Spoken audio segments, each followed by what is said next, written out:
ఫంక్షన్లో కళ్ళు తిరిగి పడిపోయిన మీనా డాక్టర్ని పిలిపించడంతో మీనా ప్రెగ్నెంట్ అని శుభవార్త చెప్పిన డాక్టర్. ఆనందంలో బాలు, షాక్లో ప్రభావతి. అసలు రోహిణి ప్లాన్ వర్కౌట్ అవుతుందా? బాలు ఫోన్ దొంగలించగలుగుతుందా? తెలుసుకోవాలనుకుంటే ఇప్పుడే మా ఛానల్ తప్పకుండా సబ్స్క్రైబ్ చేసుకుని మా వీడియోని ఒక లైక్ చేయండి. పక్కనే ఉన్న గంట సింబల్ మీద క్లిక్ చేసి నోటిఫికేషన్స్ ఆల్లో పెట్టుకోండి. అప్పుడే మేము చేసే వీడియోలు మీకు రోజు వస్తాయి. ఏవండి, నేను అత్తయ్య గారికి మావయ్య గారికి మాట ఇచ్చాను, మీరు మాత్రం ఇవాళ తాగడానికి అస్సలు వీన్లేదు అని మీనా అంటుంటే, అబ్బా మీనా, నేను తాగుతానని నీకేం చెప్పలేదు కదా, ఉండు ఒకసారి అలా వెళ్ళొస్తాను అనిక బాలు అయితే మణికంఠ పట్టుకెళ్ళిన బాక్స్ వెనకతలైతే వెళ్ళిపోతాడు. ఇంకో పక్క మణికంఠ అయితే ఇక క్లయింట్ దగ్గరికి వెళ్ళడంతో, ఏది మనోజ్ని ఒకసారి పిలువు అనిక క్లయింట్ అడగడంతో మణికంఠ అయితే వెళ్ళి మనోజ్ని పిలుస్తాడు. మనోజ్ అయితే కంగారుగా వచ్చి, ఏంటి సార్ ఏమైంది చెప్పండి అనిక మనోజ్ అడుగుతుంటే, ఏం లేదు, నాకు అసలు నచ్చలేదు, మీ పార్టీ నచ్చలేదు, నాకేం నచ్చలేదు, నేను వెళ్ళిపోతున్నాను అని క్లయింట్ అంటుంటే, సార్ ఎందుకు సార్ అంత కోప్పడుతున్నారు? అలా కాదు మనోజ్, నీకు అసలు క్లయింట్ని ఎలా రిసీవ్ చేసుకోవాలి, క్లయింట్తో ఎలా ఉండాలి అనేది నీకేమీ తెలీదా? చూసావా, వచ్చిన కానించి నన్ను జస్ట్ ఓన్లీ పలకరించి మీ ఫ్యామిలీని పరిచయం చేసావు, నాతో కూర్చుని పెగ్ వేద్దామని నీకు లేదు. అసలు యాక్చువల్గా ఇలాంటి ఫంక్షన్స్లో ఇలాంటి మీటింగ్స్లో ముందు ఉండేది మందే, ఆ మందుతోనే మాట్లాడాలి అనిక క్లయింట్ అంటుంటే, సార్ మీరు తప్పుగా అనుకోకండి, ఫ్యామిలీతో ఉన్నాను కదా అని తాగలేదు. ఓకే సార్, తాగుదాం ఇప్పుడు, వేయమనండి వాడిని అని చెప్పేసి ఇక మనోజ్ చెప్పడంతో ఇక మణికంఠ అయితే మందు కలిపి గ్లాసులో వేసిస్తాడు.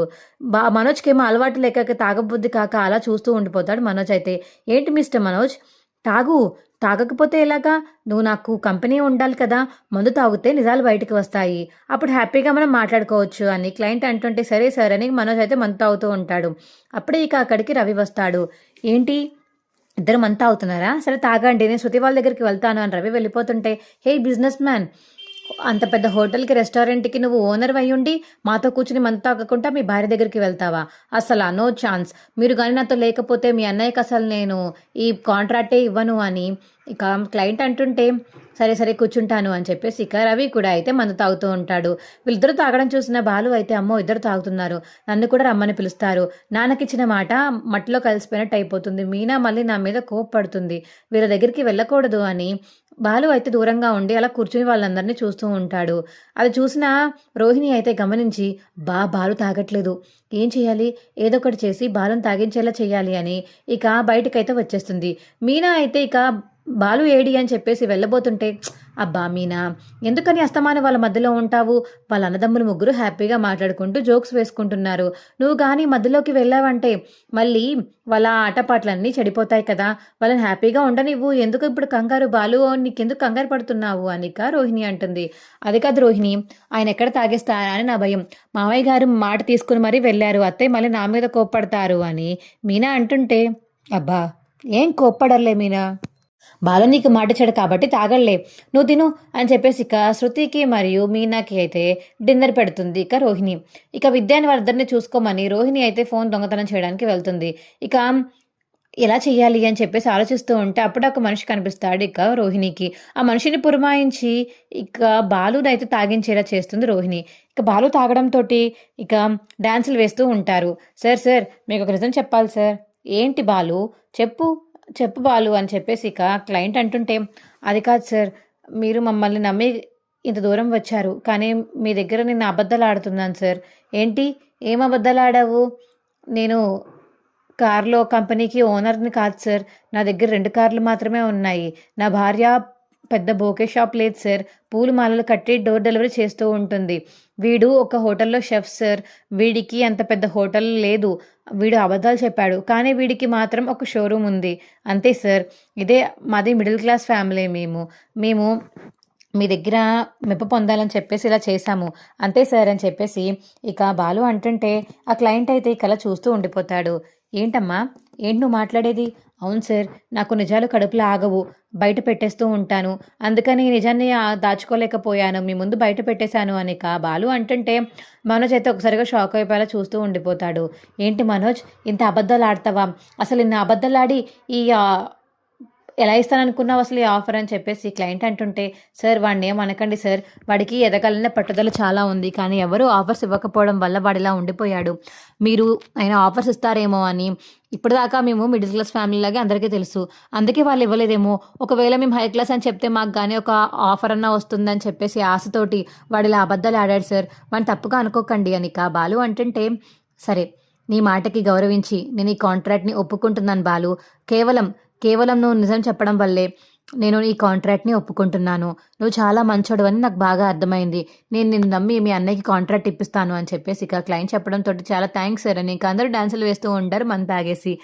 రోహిణి అయితే దొరికిందే ఛాన్స్ అని వీడియో తీస్తూ ఉంటుంది. బాలు కూడా తన సెల్ఫ్ వీడియో తీసుకుంటుంటే, బాలు ఫోన్ లైవ్ నేను బ్యాక్ క్యామ్తో అందరినీ తీస్తాను అని చెప్పేసి బాలు ఫోన్ అయితే తీసేసుకుని బ్యాక్ క్యామ్ ఆన్ చేసి వీడియో తీస్తూ ఉంటుంది. ఏయ్ నా ఫోన్ ఎందుకు తీసుకున్నావు నువ్వు, ఇలా ఇచ్చే నేను తీసుకుంటాను కదా వీడియో, నా ఫోన్ ఎవరు తీసుకోవాల్సిన అవసరం లేదు అని మందులో ఉన్నా సరే మత్తులో ఉన్నా సరే బాలు మాత్రం ఆ ఫోన్ తీసేసుకుని మళ్ళీ పాకెట్లో పెట్టేసుకుంటాడు. ఏంటి రోహిణి ఇలా అయింది, ఇప్పుడే కదా ఫోన్ చేతికి వచ్చింది, ఇలా అయిపోయింది ఏంటి అని విద్య వచ్చి అంటుంటే రోహిణితోటి, సరే మళ్ళీ చూసుకుందాంలే, ఇంకా టైం ఉంది కదా, మందు మత్తులో ఎక్కడ పడేసుకుందారో ఫోన్ కూడా గుర్తుండదు, ఏదో టైంలో దొంగతనం చేద్దాంలే అని బయటికి వెళ్ళిపోతారు. మరియు మనోజ్ వదిలేసి రోహిణి మరియు విద్య అయితే బయటికి వెళ్ళిపోతారు. ఇంకో పక్క మీనా అయితే చాలా డల్గా ఉంటుంది. ఏంటి మీనా ఎందుకంత డల్గా ఉన్నావు అని శృతి అడుగుతుంటే, ఏం లేదు ఏదో అలసటగా ఉంది శృతి, చాలా నీరసంగా ఉంది, కొంచెం కళ్ళు తిరుగుతున్నాయి అని మీనా అంటుంటే, ఎందుకలా, ఏమైంది సడన్గా, ఏమన్నా ఫుడ్ పాయిజన్ అయిందా? లేదు ఇప్పుడే తిన్నాను.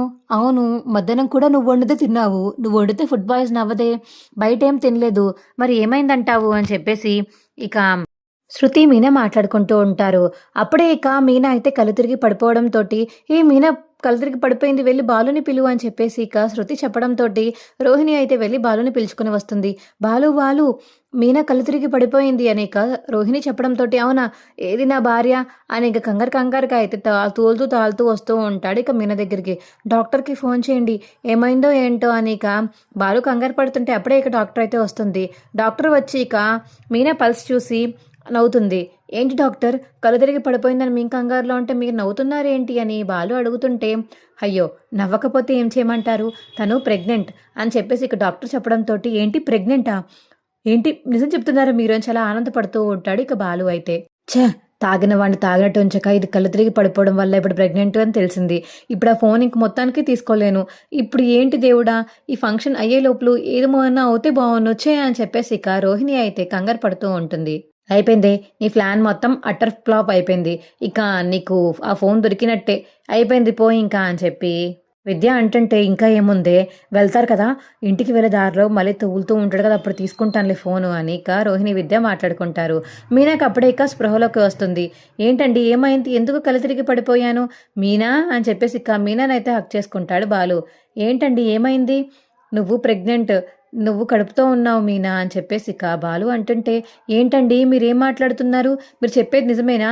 అవును కళ్ళు తిరిగి పడిపోతే ఇదిగో పార్లమ్మ వాళ్ళు డాక్టర్కి ఫోన్ చేస్తే డాక్టర్ వచ్చారు, నువ్వు ప్రెగ్నెంట్ అని చెప్పేసి డాక్టర్ అమ్మ వెళ్ళిపోయారు, రెస్ట్ తీసుకోమని చెప్పారు, మనం ఇంటికి వెళ్దామా అని బాలు అంటుంటే, వెళ్దాం కానీ మీ దగ్గర ఇంటి చాలా తేడాగా వాసన వస్తుంది, మందు కొట్టారా అని మీనా అడుగుతుంటే, అది మీనా అది తప్పక కొట్టాను మీనా, మనోజ్ గాడి క్లయింట్ తాగకపోతే గొడవ చేస్తున్నాడు అందుకని తాగాము అని బాలు అంటుంటే, మీకు ఎన్నిసార్లు చెప్పానండి మావయ్య గారు వద్దు అన్నప్పుడు మానేసి ఉండాల్సింది, ఇప్పుడు ఇదే దాంతో మీరు ఇంటికి కానీ వెళ్తే మావయ్య గారు అసలు మిమ్మల్ని క్షమిస్తారనుకుంటున్నారా అని చెప్పేసి మీనా అడుగుతుంది.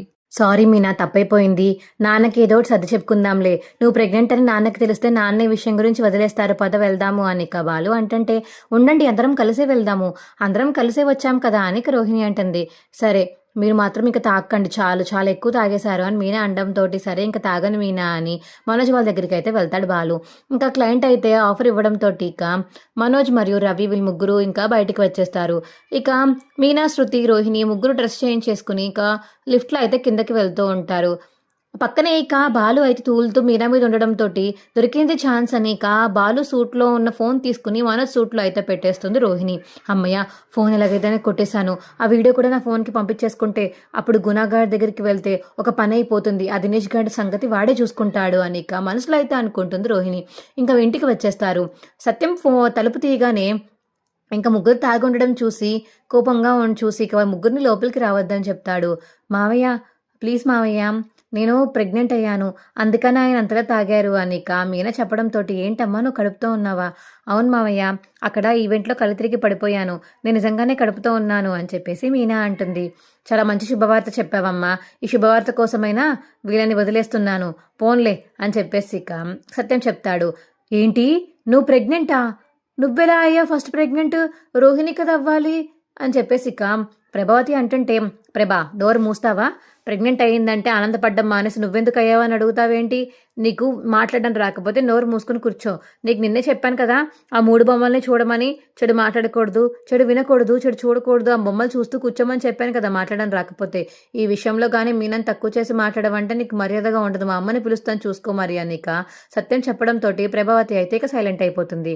మా వీడియో మీకు ఎలా అనిపించిందో కింద కామెంట్ సెక్షన్లో తెలియచేయండి. మా వీడియో కనుక నచ్చితే మా వీడియోని లైక్ చేసి తప్పకుండా మా ఛానల్ సబ్స్క్రైబ్ చేసుకోండి. పక్కనే ఉన్న గంట సింబల్ మీద క్లిక్ చేసి నోటిఫికేషన్స్ ఆల్లో పెట్టుకోండి. అప్పుడే మేము చేసే వీడియోలు మీకు రోజు వస్తాయి. ఈ వీడియోని చివరి వరకు చూసినందుకు చాలా చాలా ధన్యవాదములు. ఈ కథ కల్పితం మాత్రమే. Bye friends.